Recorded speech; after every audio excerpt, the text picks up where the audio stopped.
Iniciando mais um programa de língua portuguesa aqui no NEC TV, nós estamos recebendo aqui a jornalista Marlise, né, que tem certeza para essa semana caprichou, não é isso, Marlise? Olá, professor. Oi, você que está aí nos assistindo, muito obrigada pela sua companhia, viu? Continua com a gente. Professor, hoje a gente hoje nós vamos de ditado popular. Ele é bem comum e a gente com certeza já ouviu em algum momento da vida. Quando a gente diz assim, é melhor não cuspir no prato que comeu, ou seria é melhor não cuspir no prato que comeu? Qual é a forma correta? Pois é, Marlise, realmente isso é muito normal mesmo, né? As pessoas, não só neste caso, mas em vários casos, as pessoas às vezes trocam um fonema pelo outro. Né? O F pelo V, por exemplo, o F pelo V, também isso é muito comum. E aí é simplesmente uma troca, porque não existe de verdade o cuspir, né? Isso pode verificar no dicionário que é cuspir, esse ato que a pessoa fez, vamos dizer, ou nessa frase que você citou, significa cuspir. Portanto, não há muito o que explicar aqui, muito o que dizer, mas é uma troca muito infeliz, né? Quem fala cuspir em lugar de cuspir. Portanto, aí é cuspir mesmo. Interessante, professor, nessa questão que o senhor falou que trocando o C pelo G, né? A gente até já trouxe aqui as pessoas que falam trabiceiro, trocando o V pelo B também, né? Isso é muito comum, mas principalmente a troca de um fonema, às vezes, surdo por um sonoro. Né? Você tem o poema lá, fugiu agora aqui, acho que é o Larbilac, né? Vozes veladas, veludosas vozes. Aí você coloca fosses veladas, há pessoas que falam assim, né? Então troca o V pelo F. Que um é sonoro, né? Vozes veladas, né? Quer dizer, veja, é muito mais agradável a pronúncia. É verdade. E fosses... Tem até um esforço maior, é um né? fonema surdo, então ele é desagradável, ok? Mas isso é muito comum. Nesse caso de cuspir e guspir, você vê, realmente ele tem uma semelhança fonética, né? O C pelo G. Mas o certo é cuspir, portanto ninguém deve falar cuspir. Mesmo as pessoas errando, assim, muitas palavras elas vão erradas, mas depois os dicionaristas aceitam. No caso de cuspir, não pegou. Aí não pegou, não. Tá ótimo. Okay. E hoje nós vamos também para a nossa placa, que ela é de uma beira de estrada, de prestação de serviço. Mas eu acho que ela pode melhorar, professor. Vamos verificar. Marlise, realmente essa é uma placa espetacular, viu? Olha, borracheiro, ele escreveu com X, portanto, vem de borracha, né? Borracha é com CH. Portanto, tira o X daí e coloca CH, borracheiro. Depois nós vamos voltar um pouquinho, mas, olha, borracheiro de caminhão. Eu estou tendo uma certa dificuldade aqui, meu amigo, porque você coloca borracha no caminhão, você está emborrachando o caminhão, está emborrachando outros carros menores, inclusive moto. Se for isso, a sua placa está certa. Mas eu estou entendendo que você trabalha com pneus, né? Colando pneus. Se for isso, está meio complicado também a sua frase aqui. Então você pode colocar assim, borracheiro, dá um espaço, ou assim, que trabalha com pneus grandes ou pequenos. Agora, borracheiro de caminhão, de verdade, eu nunca tinha visto, viu? Eu estou entendendo que você trabalha com os pneus de caminhão. A sua palavra caminhão está correta. Agora, você colocou carro, mas ficou faltando um R. Aí ficou caro. Coloca aí um outro R e pode acrescentar carro pequeno também, né? Motos, né? Coloca aí, né, plural de motos, tirando o acento do O. Você ficou moto, tá? Aí você pode colocar um ponto e colocar mecânica, veja só. Você colocou um acento aí no mecá, quer dizer, você colocou aquele acento grave, aí é o chapeuzinho. Aquele chapeuzinho que você tirou lá do moto, você coloca aí no mecânico, viu?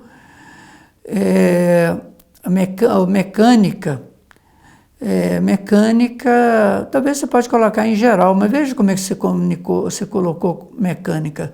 Você colocou mecanicou, C-O-U.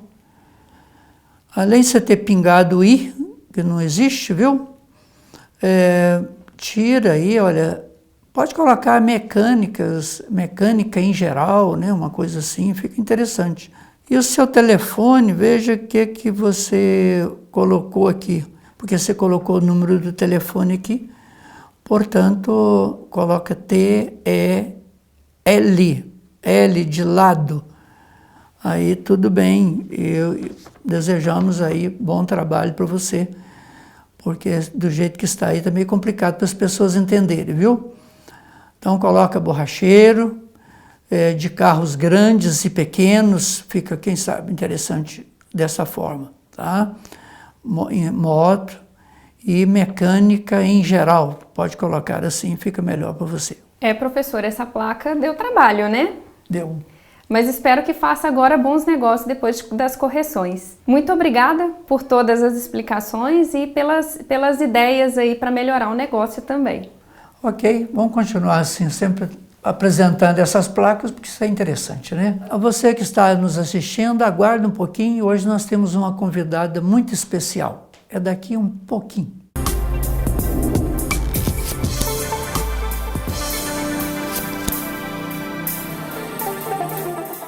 Em nosso segundo bloco aqui no NEC TV, nosso programa Língua Portuguesa, recebendo aqui a professora Cláudia Cardoso, que tem sempre nos dado essa alegria aí da sua presença. Muito e sempre obrigada. Fazendo algum esclarecimento para as pessoas. E hoje nós temos aí essa questão do vício de linguagem e também, assim, isso de verdade são os desvios linguísticos. E o nome até não é muito bonito não, né, professora? Esse barbarismo, né?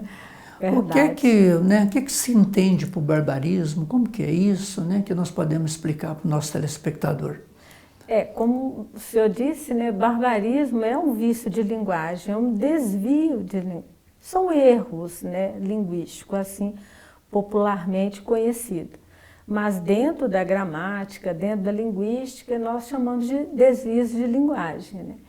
E o barbarismo, ele tem aí a origem do nome, né, nos povos bárbaros, né, que eram povos germânicos que não habitavam o Império Romano. Então, eles eram discriminados, eles eram guerreiros, nômades, e eles, como guerreiros, lutavam por territórios. Então, tiveram uma parcela de responsabilidade aí também na queda do Império Romano. Mas, naquele momento, eles eram conhecidos como povos sem civilização, como povos que não obedeciam regras, normas. Daí o nosso termo barbarismo, que é conhecido como alguém que fala não seguindo as normas, as regras da norma culta. E eu acho interessante fazer uma análise que nós já, nessa derivação do nome, a gente já percebe uma certa discriminação. As pessoas que não pronunciam uma palavra como deveriam, é uma comparação bem pesada, né? Chamar de bárbaro, sem civilização, né? Que não obedece regras.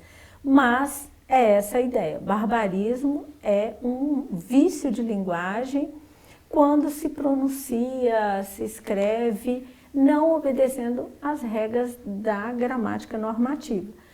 E, como exemplo, nós temos aí a rubrica, né, a rúbrica ao invés de rubrica, o gratuito, né? Ao invés de gratuito, o plural de cidadãos, né, ao invés de cidadãos, cidadões. Então, esses são erros considerados como barbarismos como vícios de linguagem. Há outros vícios de linguagem, mas como pleonasmo, redundância, mas tem tem características específicas. Mas se a gente for pensar bem, são muitos, né? Sim, são. Porque o não aproveitamento das regras, ou a desobediência das regras, né?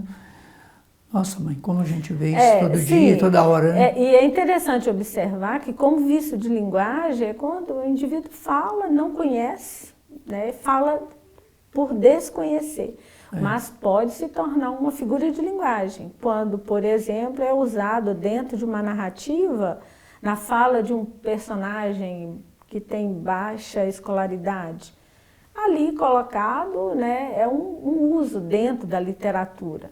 Então, depende muito do uso. Mas certo é que o barbarismo, ele ocorre, não é difícil de uma vez ou outra, né, fazer um uso incorreto de uma palavra, mas não é um desmerecimento para o que a pessoa diz, fala, né, a linguagem que ela usa. Não pode ser visto como preconceito. Claro, é função da escola, né, ensinar a norma culta e que as pessoas não cometam, né, vícios de linguagens. Mas o mais importante não sabe, consulte. Consulte um dicionário, né, e hoje a gente tem muito mais acesso, né, do que no passado. Porque de verdade, se for pensar bem, todos nós, né, mesmo as pessoas que estudam, né, que em algum momento acabam em algum momento cometendo algum deslize, não é isso? Até por vício de linguagem mesmo, né? Sim, porque até você por uso constante, uso né? constante. Uso constante. A gente ouve tanto que num determinado momento né, o ouvido está viciado, então a gente ouve, como o caso do gratuito, né, é muito constante na mídia, a gente ouve com muita... o subsídio da vida, né? Sim, a gente ouve muito, sim. Fazer um S entre uma vogal e uma consoante, ter som de Z, não é isso? Sim. Quer dizer, E de tanto ouvir, é muito comum que a gente repita, e até mesmo repetiu, olha, não é gratuito, é gratuito, mas por ouvir muito. Mas o importante é consultar, entender, isso não desmerece conhecimento, né? Claro que a pessoa mas se tiver como evitar, é bom, né, professor? Bom, então nós podemos considerar isso como um vício de linguagem. Um vício de linguagem, né? Principalmente no que se refere à questão aí da pronúncia, com questões, né, como essas que nós citamos e outras. E nós, como professores, o que é que nós temos que fazer para ver se evita um pouco isso, hein? Eu acredito que dentro das novas metodologias da língua portuguesa, é explorar um pouco mais a oralidade, deixar o aluno falar, ele falar porque ele vai usar, e na escrita a gente percebe menos, então ele vai falar lá um rúbrica, um gratuito, e claro, né, toda uma habilidade para trabalhar.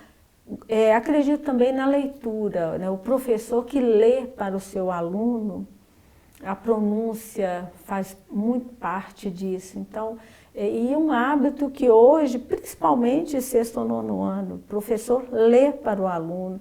Então, ouvir a palavra, a pronúncia, eu acho que isso ajuda muito. E, é claro, aprender, trabalhar com a norma culta.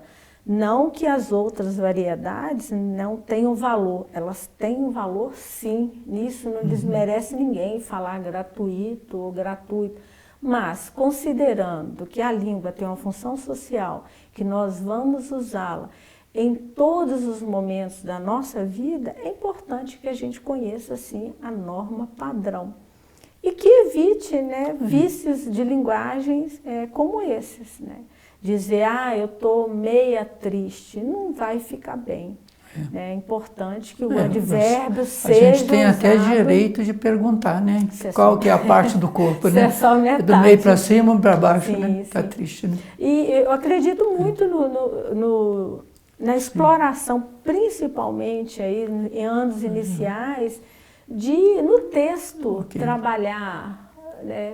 Você encontrou um advérbio lá, um meio, explorar quando é que nós usamos. Encontrou uma meia lá, se refere ao quê? A metade. Professora, está ótimo, mas o nosso tempo está se Eu esgotando. agradeço, professor.